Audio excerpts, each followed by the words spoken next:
Hola. Listo. Listo, Tania. ¿Listo? Bueno, buenos días. Mi nombre es Tania Palmera. Yo soy geóloga de formación, tengo una maestría en geología aplicada a la geología de los hidrocarburos y pues actualmente soy estudiante de doctorado en Ciencias de la Tierra.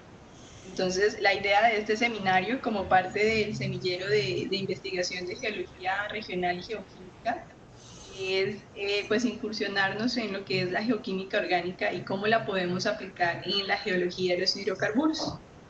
Entonces, lo que vamos a hacer hoy en el primer seminario es solo definir los conceptos básicos de geoquímica orgánica que ustedes deben conocer para que cuando escuchen, vayan o asistan a alguna conferencia o en sus investigaciones sepan ustedes los términos fundamentales, porque pues más adelante voy a exponer algunos casos y ustedes pues no se me pierdan en los conceptos básicos. Entonces pues vamos a empezar. Un segundo. Tengo un pequeño problema acá. La presentación. Compartí pantalla, pero no me deja movilizar la presentación. Si quieres nos la envías y la vamos pasando acá, ¿o qué? Pues no sé cómo funciona. Espérame un segundo. Porque ahora sí. Ya. Listo, entonces el concepto fundamental en geoquímica orgánica es el primero, el más importante, es saber qué es la materia orgánica. Entonces, la materia orgánica no es más que el conjunto de células animales y vegetales van a entrar a depositarse en una cuenca sedimentaria y con el tiempo se van a diseminar en la cuenca, ¿sí? Estos restos vegetales y animales pueden ser descompuestos por acción de ciertos microorganismos. Podemos verlo en el siguiente mapita conceptual. Nos definen, ¿ustedes ven el cursor? Sí. Sí. Me imagino que sí. Listo, entonces nos define la materia orgánica como una macromolécula, ¿sí? Que puede tener un origen animal o vegetal, como les mencionaba. En bioquímica, estas macromoléculas van a estar compuestas por carbohidratos, proteínas, lípidos y ligninas. Se le denominan biopolímeros. Bio por su origen y polímeros porque sencillamente son el resultado de un proceso determinado. Aquí también entra otro concepto que es un biomonómero. Bio, otra vez por su origen, y monómero porque es la cantidad de moléculas que constituyen estos polímeros mediante unos enlaces. Y entramos a otro concepto que es geopolímero, que no es más que los minerales que constituyen nuestra roca, donde esta materia orgánica va a entrar a depositarse y donde vamos a tener pues, que en geología del petróleo se denomina querógeno. Ya vamos a definir todos esos conceptos. Y el querógeno nos va a generar lo que conocemos como hidrocarburo, petróleo y gas.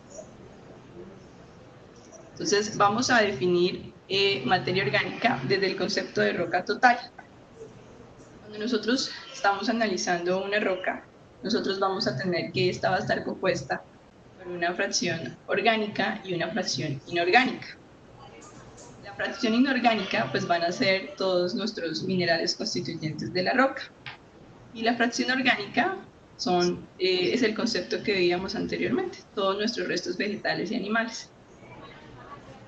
Cuando ya tenemos claro qué es la materia orgánica, en geología del petróleo usan otro término que es querógeno.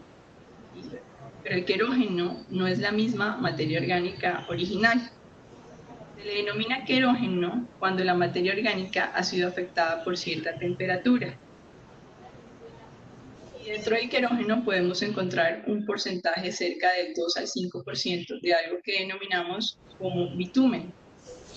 Son sencillamente unos hidrocarburos que se generan en la roca, más adelante de pronto entienden mejor el concepto, y ya son una fracción más pesada de algo que se denomina asfaltenos. Entonces tenemos claro qué es la materia orgánica y tenemos claro más o menos qué es el querógeno. La materia orgánica, si la observáramos al microscopio, la veríamos así. En microscopio de luz transmitida. Alcanzan a observar como estas laminaciones que se ven acá, como negritas. Todo lo negrito es la materia orgánica, ¿sí? Y en esta otra foto que vemos acá, toda esta lineecita negrita es acumulación de materia orgánica. Ahora definamos qué es el querógeno. Entonces, ya habíamos visto en la diapositiva anterior que el querógeno no es la misma materia orgánica original, sino que recibe ese nombre cuando ha sido afectada por temperatura. Ese querógeno es insoluble en cualquier solvente orgánico que nosotros usemos, como el diclorometano, el cloromorfo, entre otros. Pero tenemos que tener claro que el querógeno sí va a estar compuesto, lógicamente, en un 80-90% por esa materia orgánica precursora. Y dentro de ese querógeno vamos a tener un pequeño porcentaje, entre el 2 al 5%, de algo que se denomina bitumen, que son hidrocarburos más pesaditos que se generaron y se quedaron allí. Tengamos ahí claro eso, más adelante vamos a ir desglosando todo. Lo más importante es que el querógeno es el precursor de nuestros hidrocarburos, ¿sí? Y dependiendo del querógeno que tengamos, va a depender la calidad de nuestros hidrocarburos. El querógeno al microscopio lo vamos a ver en imágenes parecidas a estas. Al lado izquierdo vamos a ver un querógeno en luz transmitida. Son todas estas pequeñas particulitas que vemos acá.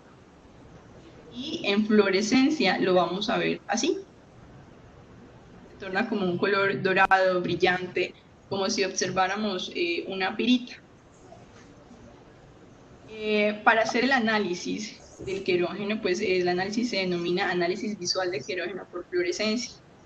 ¿Para qué nos sirve ese análisis? Nos sirve para determinar cuál fue el origen de la materia orgánica, o sea, qué origen tiene, para determinar qué tipo de querógeno tenemos, de lo cual dependerá la calidad del hidrocarburo, y nos va a permitir también conocer el grado de madurez termal de la roca, que no es más que determinar el estado en el que se encuentra esa roca generando hidrocarburos, si los está generando actualmente, si ya los generó, o si la materia orgánica está inmadura y no ha generado aún todavía. Entonces, teniendo claro qué es querógeno, hablemos de la clasificación. El querógeno puede ser de tipo sapropélico o de tipo húmico, ¿sí? Cuando nosotros decimos que es sapropélico, es porque es una materia orgánica que ha sido, espérame un segundo, es una materia orgánica que ha sido depositada en condiciones acuáticas, como en el caso de la algácea y el herbáceo, ¿sí? Y en el caso del húmico, es un producto de la descomposición de plantas terrestres que ha sido depositado más en un ambiente de tipo terrígeno, como la madera, como la parte carbonosa. Pero en geoquímica orgánica probablemente no van a encontrar, no les van a decir esto es un querógeno sapropélico o húmico. Les van a decir es un querógeno tipo 1, 2, 3 o 4. Para que no haya confusión, los sapropélicos son a los que se le denomina querógeno tipo 1 y 2, y los húmicos serían el querógeno 3 y 4. ¿Sí? Ya vamos a definir qué es cada tipo. Existe otra relación que nosotros usamos que se denomina relación maceral tipo de querógeno. ¿Qué es un maceral? Un maceral no es más que los constituyentes orgánicos que podemos observar al microscopio cuando nosotros estamos haciendo el análisis. Es el equivalente a los minerales que nosotros observamos en una sección delgada cuando estamos haciendo el análisis de composición o el análisis. Solo que la diferencia es que cuando hacemos el análisis acá ya tenemos una fracción orgánica que ha sido aislada y sobre la cual estamos haciendo este análisis. Entonces, cuando tenemos querógenos tipo 1, vamos a tener macerales que se les denomina alginitas. Cuando tenemos querógeno tipo 2, vamos a tener macerales de tipo epsinitas, cutinitas, resinitas o leptinitas. Cuando tenemos querógeno tipo 3, vamos a tener macerales de tipo vitrinitas. Y en querógeno tipo 4, inertinitas. Entonces ya tenemos claro más o menos cómo es la relación maceral-querógeno. Ahora definamos cuáles son esos tipos de querógeno y cómo los podemos encontrar. Entonces, en el caso del querógeno tipo 1, es un querógeno muy raro, es un querógeno que se da en ambientes anóxicos, raramente es marino, tiene una proveniencia de algas lacustres, y es el querógeno que nos va a generar hidrocarburos de mejor calidad, ¿sí? Si tuviéramos hidrocarburos generados por este tipo de querógeno serían los mejores. En Colombia no tenemos generación de hidrocarburos a partir de querógeno tipo 1, y si la tenemos es muy, muy escasa. En el microscopio lo veríamos de esta forma. Todas estas formitas alargadas que tenemos acá, doraditas, son las alginitas, igual que las que vemos acá en esta parte. Esto en cuanto a análisis de fluorescencia, siempre los vamos a ver en fluorescencia. El querógeno tipo 2 es un querógeno de diversas fuentes. La literatura nos dice que puede tener una proveniencia de algas marinas, de polen, esporas, ceras, hojas, resinas y lípidos.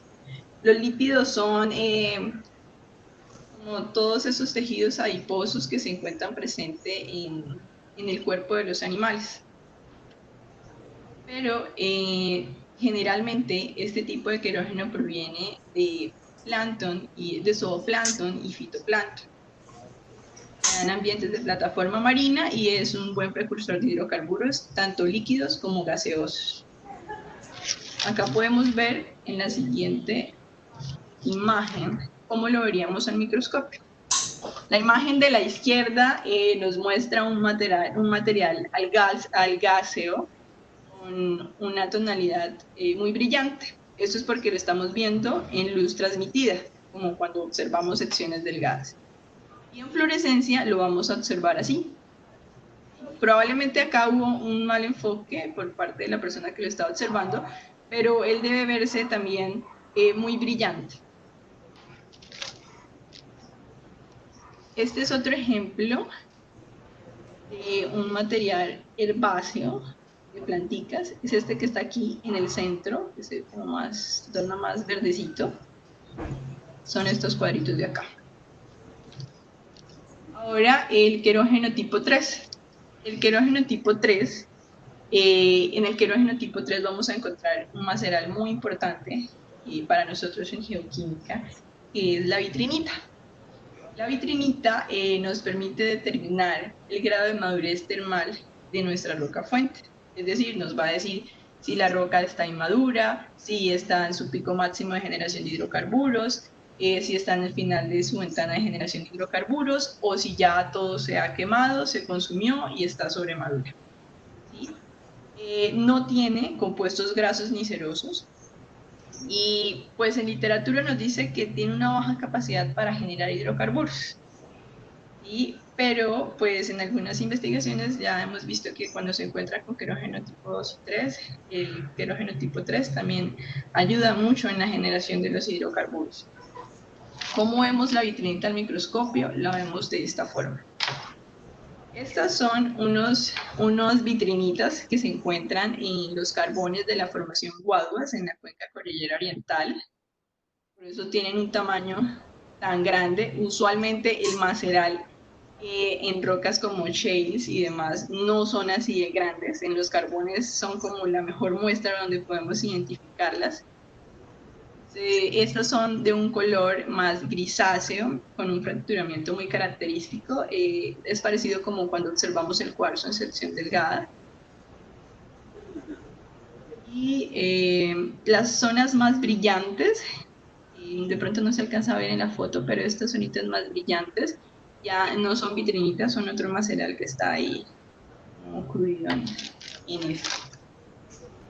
El querógeno tipo 4 es un querógeno, perdón, que surge del retrabajamiento, es decir, ya ha sido quemado, viene producto de algún proceso de exhumación, de algún retrabajamiento en alguna cuenca sedimentaria. Luego es un material que no va a tener potencial para generar hidrocarburos. ¿Cómo lo vamos a ver al microscopio? Lo vamos a ver de esta forma. Podemos verla como inertodetrinita, como fusinita, como maquinita o como micrinita. ¿Qué parte es? Observemos esta imagen de acá, de la derecha, parte superior, esto que parece un panalito. Todo lo que no es negro sería el querógeno tipo 4. Y no es así de tenue, tiene una coloración también muy brillante, muy dorada. Lo vamos a ver acá, por ejemplo, estas lineecitas de acá, esta sería la micrinita, y la macrinita serían estas que están acá. Entonces ya sabemos que el querógeno tipo 4 no nos va a generar hidrocarburos. Entonces, ya teniendo claro qué es la materia orgánica, qué es el querógeno o a qué se le denomina querógeno, cuáles son los tipos de querógeno que tenemos, ahora hablemos de cómo es la evolución y la madurez de esta materia orgánica para generar hidrocarburos. Para esto tenemos que tener claro 3 etapas fundamentales, que son la diagénesis, que nos muestra una zona de inmadurez, la catagénesis, que nos muestra la zona de generación de aceite y de gas húmedo, y la metagénesis, que nos muestra una zona de generación de gas seco. Entonces, en la diagénesis, ¿nosotros qué vamos a tener? Vamos a tener profundidades menores a 1 kilómetro, vamos a tener temperaturas menores a los 60 grados Celsius, vamos a tener el inicio de toda la transformación tanto física, química y biológica de esta materia orgánica, en donde vamos a tener generación de gas biogénico, dado que vamos a tener organismos aeróbicos consumiendo todo el oxígeno que tenemos en el medio, y organismos anaeróbicos que van a conseguir el oxígeno a partir de la reducción de los sulfatos que tengamos en el medio. Entonces, por eso tenemos la generación de un gas de tipo biogénico. Posteriormente, en la etapa de catagénesis, vamos a tener la generación de nuestro hidrocarburo líquido y de un gas tipo húmedo. ¿Qué es el gas tipo húmedo? No es más que un gas con un alto contenido de hidrocarburos pesados, como el butano, como el propano, como el butano y el propano, por ejemplo. Bueno, vamos a encontrar que estamos a una profundidad mayor a 1 kilómetro y menor a 5 kilómetros. En las temperaturas entre los 60 y 175 grados Celsius vamos a tener la generación de aceite, como lo observamos acá, y entre los 175 y los 225 la generación de gas húmedo. Y a esto se le denomina como la ventana de generación de hidrocarburos o la fase principal de formación de aceite. Posteriormente, en la etapa de la metagénesis, vamos a tener la etapa de finalización ya de producción de gas, de producción de hidrocarburos ya líquidos. Vamos a entrar en una ventana de generación de gas únicamente seco, en donde ese gas seco puede contener mínimamente ciertos hidrocarburos pesados, o incluso no tenerlos. Vamos a estar en temperaturas entre 225 a 335 grados Celsius y en profundidades mayores a 5 kilómetros. Y se le denomina como final de ventana de generación o ya un estado de sobremadurez de nuestra roca. Entonces ya tenemos claro cómo materia orgánica, querógeno, cómo es su evolución y su maduración. Ahora hablemos de un sistema petrolífero. El sistema petrolífero tiene unos componentes principales y unos procesos que hacen parte de todo ese sistema. En los componentes principales tenemos nuestra roca fuente o roca madre, una roca reservorio, una roca sello y una trampa. Dentro de los procesos principales tenemos la acumulación, generación y migración. Entonces definamos cada uno. La roca fuente o la roca madre sencillamente es una roca que tiene un contenido de materia orgánica tal que nos va a permitir generar hidrocarburos de buena o mala calidad. Se dan ambientes tranquilos, marinos, restringidos, Y como tipos de rocas fuente ejemplo tenemos a los shales, a las rocas calcáreas como las calizas y a los carbones. Les voy a mostrar algunos ejemplos de rocas fuente o madre que tenemos. Bueno, este cuadrito solamente es para mostrarles que podemos tener nuestra roca fuente suprayaciendo en el sistema o infrayaciendo, o podemos tener un sistema interestratificado o algún tipo de acuñamiento o alguna estructura que nos ponga en contacto nuestra roca fuente con nuestra roca reservorio. Esto es un ejemplo de la formación Chipaque en la cuenca cordillera oriental. Es un shale con una excelente cantidad de materia orgánica, por eso es una potencial roca fuente. Este sería el equivalente a la formación La Luna en la cuenca de Valle Medio Magdalena. Como bien sabemos, la formación La Luna es la principal roca fuente en Colombia, productora de hidrocarburos. Tenemos acá, bueno, esto es una imagen más cercana de estos shales, de la fisilidad que presentan. Cuando tú los partes, sientes el olor de hidrocarburos en ciertas zonas donde ya la roca está o ha generado hidrocarburos. Este es otro afloramiento, pero de la formación La Luna, del miembro La Pujama en la cuenca Valle Medio Magdalena. Son unos shales calcáreos y mustone. Creo que por acá tengo otra fotico de la misma formación. Estas dos últimas fotos son prácticamente los últimos estudios que realizamos sobre esta formación en esta área, dado que toda esta área se inundó para la represa de Hidrosogamoso, entonces pues ya no existen, pero esta formación tiene, mejor dicho, infinidad de análisis aún por realizar, por conocer su comportamiento. La roca reservorio, bueno, debe ser una roca con una excelente capacidad para poder recepcionar el hidrocarburo que se está generando desde nuestra roca fuente. La roca reservorio debe tener una alta porosidad para recibir el hidrocarburo y una alta permeabilidad, es decir, que nos permita el paso de los fluidos a través de su sistema poroso. Voy a mostrarles, bueno, esta es una imagen.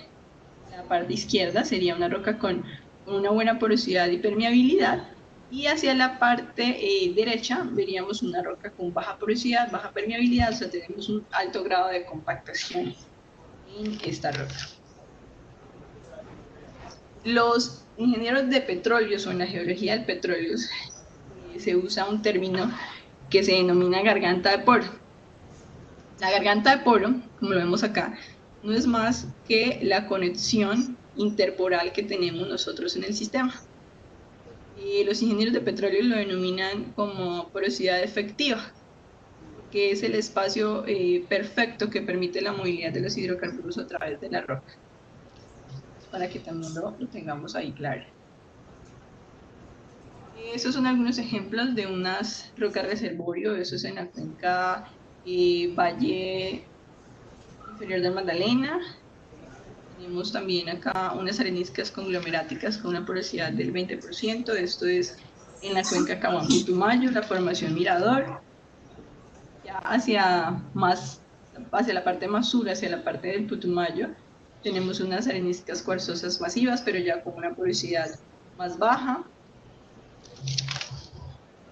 Y tengo más ejemplos acá. Sí. Y tengo esta otra roca reservorio, que es la formación Grosa en la cuenca de Valle Medio de Magdalena. Es una formación con una excelente porosidad para recibir los hidrocarburos. Este afloramiento pues ya tampoco existe, es parte de mi tesis doctoral, pero lastimosamente lo cementaron todo, entonces pues ya no tenemos esa vista. Pero lo que les quiero mostrar es la capacidad que tiene esta roca para recibir los hidrocarburos. En esta fotico, por ejemplo, vemos una impregnación de hidrocarburos casi mayor al 80% de lo que la roca puede recepcionar. Incluso tenemos crudo que brota de la roca, tenemos resumaderos activos, brota como si fuera agua tal cual. No sé cómo hacen los ingenieros civiles para cementar todo eso, pero yo creo que no les funcionará. Tenemos también, es el mismo ejemplo en otra área, la arenisca, con unas porosidades entre el 8 y el 10%. Y en esta área todavía no tenemos la impregnación de hidrocarburos que tenemos en la anterior, pero tiene una excelente capacidad para recibir esos hidrocarburos. Ahora definamos qué es una roca sello. La roca sello debe ser esa barrera que nos impida el paso de los hidrocarburos para que no salgan a superficie y para que podamos explotarlos en un pozo petrolero normal. Pueden ser sellos horizontales, verticales, y pues los mejores sellos que van a ser nuestro material arcilloso, algunos shales, algunas rocas calcáreas que tengan un cemento bien fuerte que no nos impida el paso de esos fluidos. Acá tengo de pronto una imagencita que nos puede mostrar mejor esto. Esta sería nuestra roca fuente, la amarilla sería nuestra roca reservorio. Acá ya está cargada de hidrocarburos y tenemos acá de pronto algunos gases generados. Este sería nuestro sello que tenemos acá en la parte superior. Nos impide el paso de los hidrocarburos hacia esta parte. Y vemos también que a su vez sirve como sello, pero sirve como roca generadora en este otro sistema superior. Todo esto en conjunto sería nuestra trampa.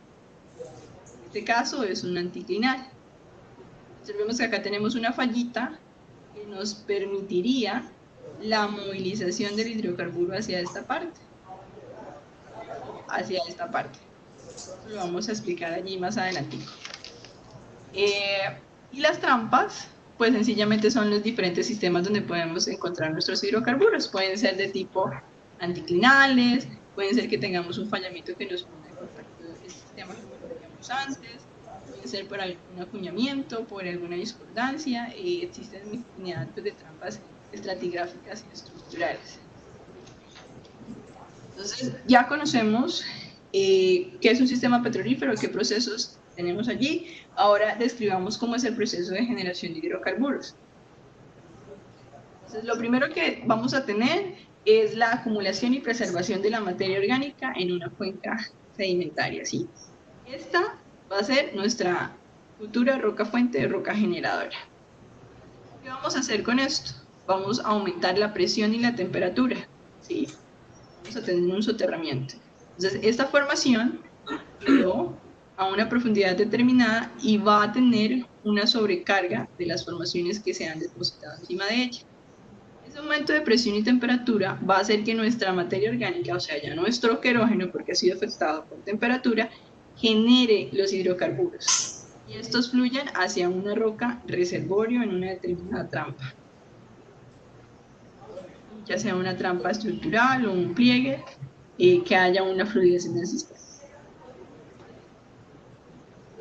Ahora miremos qué es la migración primaria y la migración secundaria.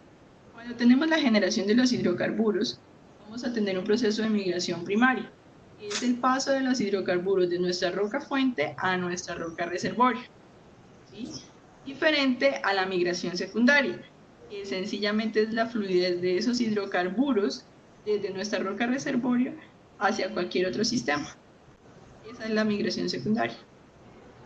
En este caso, el hidrocarburo podría generar hacia esta parte, migrar hacia esta parte con migración secundaria, o incluso hasta superficie, que vemos que más adelante podría conectar a superficie. Voy a mostrarles dos ejemplos de dos sistemas petrolíferos diferentes. El primero es la formación Picacho en la cuenca cordillera oriental. Entonces, bueno, cuenca cordillera oriental fue una cuenca extensional junto con la cuenca de llanos orientales y la cuenca de Valle Medio del Magdalena, que es la que tenemos acá. Está limitada pues por un sistema de fallas como sistema fallas Garzón, Algeciras Garzón y Betuima La Salina, que está hacia la parte más occidental.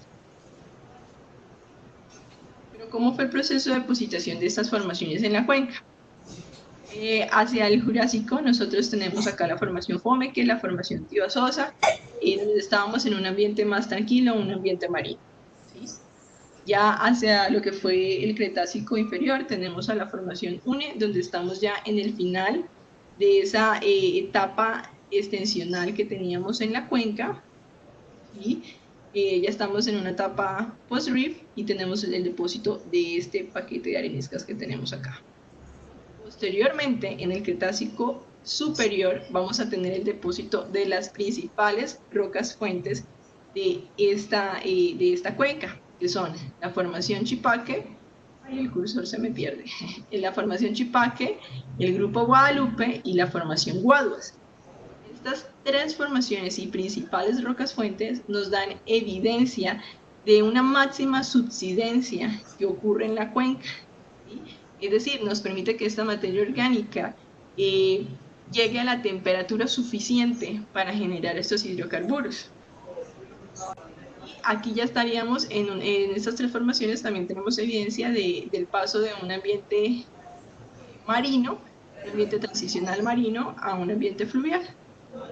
Y acá, hacia la parte ya cenozoica, entre la formación Guaduas y la formación Socha, tenemos el inicio de una etapa compresiva, donde vamos a cambiar drásticamente de ambiente, de un ambiente transicional marino a un ambiente netamente continental. Por eso tenemos la depositación de estos potentes paquetes de areniscas de la formación Socha, Picacho y Concentración, que van a ser nuestros principales reservorios en esta cuenca. Entonces voy a mostrarles los datos principales de las rocas fuente. Este término, bueno, este TOC, eso lo quiero manejar en otro seminario, que es definirles las técnicas de análisis geoquímico.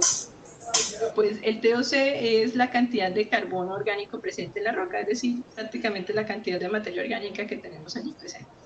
El RO es el análisis de reflectancia de vitrinita, del maceral que hablábamos antes. Y el tipo de querógeno, pues lo que hemos definido.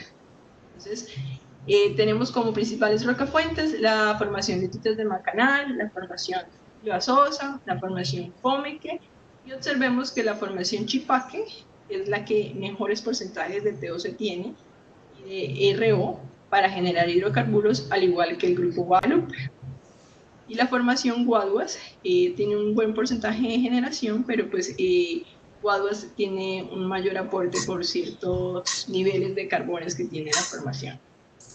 Las principales rocas reservorios allí son la formación UNE, como se las describía antes, el grupo Guadalupe en algunas secciones, la formación Socha inferior, pero la que tiene mayor porosidad y mejor capacidad de impermeabilidad es la formación Picacho. El segundo ejemplo es la formación mugrosa en la cuenca de Valle Medio del Magdalena. Entonces ya sabíamos que fue una cuenca extensional junto con la cuenca cordillera oriental que se formó, y bueno. En la cuenca de Valle Medio del Magdalena, pues se denomina actualmente como una cuenca intermontana, pero ya vamos a ver por qué. Hacia el Jurásico, en esta cuenca, teníamos un evento de rifting, de extensión, ¿sí? Teníamos un volcanismo altamente explosivo, por eso tenemos la presencia de ciertas riolitas y material piroclástico, y el depósito de ciertas areniscas con una tonalidad muy rojiza. Eso da evidencia de la formación Girón. Ya hacia el Cretácico inferior tenemos una subsidencia asociada al rifting, tenemos un depósito de un material más calcáreo, de algunas areniscas cuarzosas y de algunas calizas. Y tenemos la depositación del denominado grupo basal, que en esta cuenca son las principales rocas fuentes, como lo son la formación Rosa Blanca, la formación Paja y la formación Tablazo. Hacia el Cretácico superior seguimos en una subsidencia, pero una subsidencia post-rift, donde tenemos la depositación de la formación La Luna, la principal roca fuente de hidrocarburos de Colombia. Y ya son depósitos más calcáreos, de algunas secuencias fosforíticas, de algunos scherts, de algunas areniscas lodosas, y pues nos permiten, dado que tanto Cretácico superior como Cretácico inferior nos encontrábamos en una subsidencia, pues tenemos las condiciones de temperatura, profundidad pues enterramiento para que estas rocas nos produzcan estos hidrocarburos.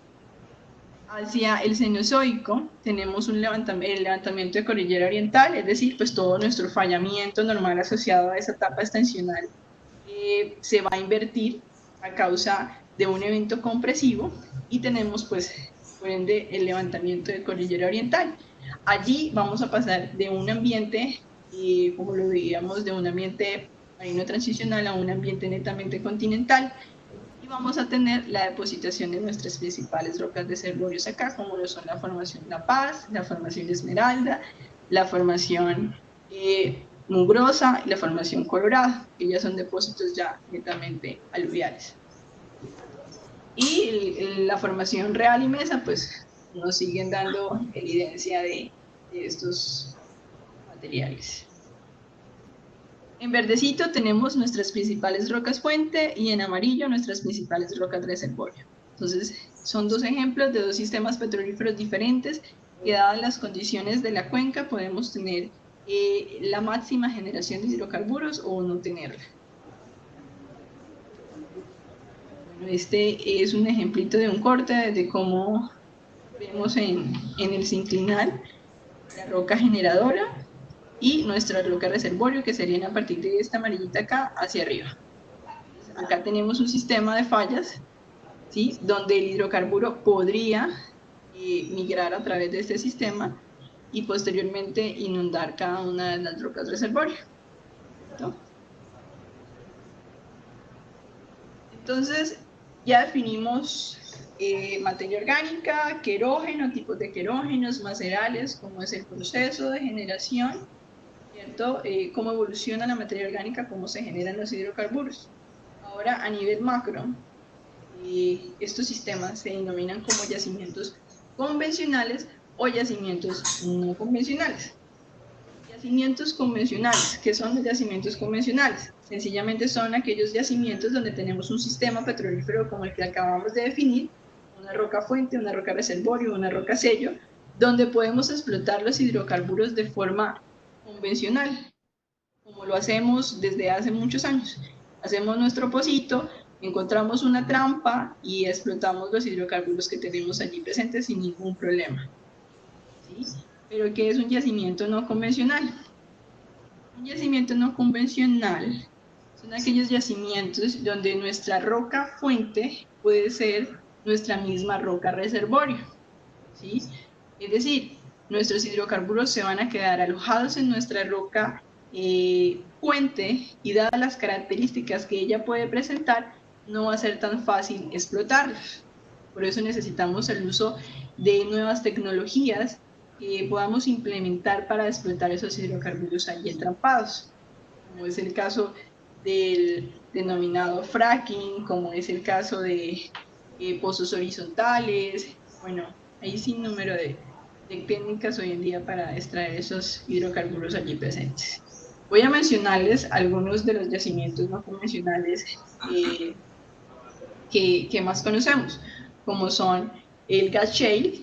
El gas shale sencillamente es un gas que se aloja en las microporosidades del shale. Este es un ejemplo de la formación UMIR en Valle Medio del Magdalena. Cuando tú partes de la roca con el martillo en afloramiento, solo compartirla sientes el olor de un gas característico. Tenemos el ejemplo del oil shale en la formación Paja. Es una roca que probablemente alcanzó su temperatura para generar hidrocarburos, pero estos quedaron entrapados también en la microporosidad de los shales. El caso del gas asociado al carbón, tenemos dos tipos de gas. Puede ser un gas biogénico o un gas termogénico. El gas biogénico pues va a estar asociado a los microorganismos que lo generaron, y el gas termogénico a la temperatura que pudo hacer que este carbón lo produjera. Les muestro estos equipos que tenemos acá, que se les denomina canister. En ellos se pone o se introduce el carbón, y de allí a determinado tiempo lo que se hace es desgasificar la muestra para su posterior análisis. Otro ejemplo son las arenas bituminosas. Este es un ejemplo de la formación Mirador en la cuenca Caguán-Putumayo.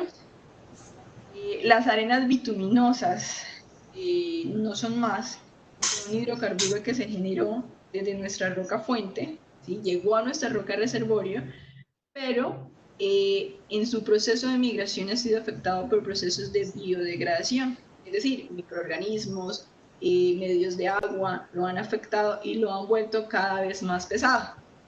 De eso tengo una presentación muy chévere sobre las arenas bituminosas de la cuenca Caguán-Putumayo, que fue lo que trabajé en la maestría. Es algo que me gustaría mostrarles en algún seminario, y pues este es un ejemplo muy claro de lo que tenemos presente en Colombia. Las arenas apretadas son otro ejemplo, y los hidratos de gas, que no es más que un gas contenido en los yacimientos de hielo que podemos observar en los diferentes polos, por ejemplo. Entonces, pues chicos, esto era lo que yo tenía para mostrarles hoy, para dejar claro conceptos, definiciones de lo que es geoquímica orgánica, para cuando ya comencemos a avanzar en otros seminarios, pues no nos perdamos. Entonces, no sé si tengan alguna pregunta, alguna duda, alguna aclaración. Gracias, Tania. Miremos entonces si algo lo que ustedes están viendo es inventario, ¿cierto? En este momento. Y me pareció muy interesante la forma en que los llevaste, porque los fuiste como ubicando también en los ambientes alimentarios colombianos, dando pues algunos ejemplos de los diferentes, que es como la idea de esta nueva línea, es que ustedes, como no tienen tanta oportunidad de ver una materia tan específica hacia el énfasis petrolero, porque no estamos en una zona esencialmente petrolífera, pues tengan la opción de por lo menos oír este conversar, y el que le interese puede ser en adelante seguir trabajando. Obviamente con Tania, que se está haciendo el proyecto de doctorado, se abren oportunidades para hacer proyectos de pregrado con ella. Vamos inicialmente a trabajar uniendo termocronología de baja temperatura a las muestras que ella viene trabajando, para poder ir entendiendo un poquito mejor los procesos de diagénesis y de calentamiento y subsidencia en estas cuencas. Entonces, la chica que está interesada en trabajar con vos está en práctica, entonces no vino hoy, pero ella posiblemente esté conectada. No la conoces todavía, pues estamos esperando las muestras. Bueno, ya hablando del seminario, ¿alguna duda? ¿Les parece interesante esta nueva línea, la oportunidad pues, de conocer toda esta terminología, que obviamente para la UIS, que es donde está actualmente Tania haciendo todos los ensayos, pues digamos es el pan de cada día, porque son los que más trabajan con los sistemas petrolíferos, porque están en la zona pues más cercana al petróleo. Entonces no sé si quedan dudas, si no, de todas formas, Tania, lo que hicimos fue grabar esta presentación para, digamos, tener la oportunidad de irlo viendo con despacio, que ellos vuelvan a generar preguntas y ya tengamos como de pronto en el próximo seminario que ellos tengan la oportunidad de pasar otra vez por todos estos términos y pues que lo tengan, pues que tengan preguntas más claras. Sí, sí, porque pues igual la terminología también se torna un poco ladrilluda cuando uno no ha trabajado en esta área. Entonces, es importante también que cuando veamos una materia, y también se los decía cuando yo daba clases a mis estudiantes, no nos quedemos solo en los conceptos de la materia, ¿sí? Comencemos a unir todo lo que se ve en sedimentología, en estratigrafía, en geología Colombia, y comenzamos a entender realmente cómo tenemos esos yacimientos, ya sean de minerales o de hidrocarburos, y que seamos responsables en el momento de comenzar con la explotación de los mismos, ¿sí?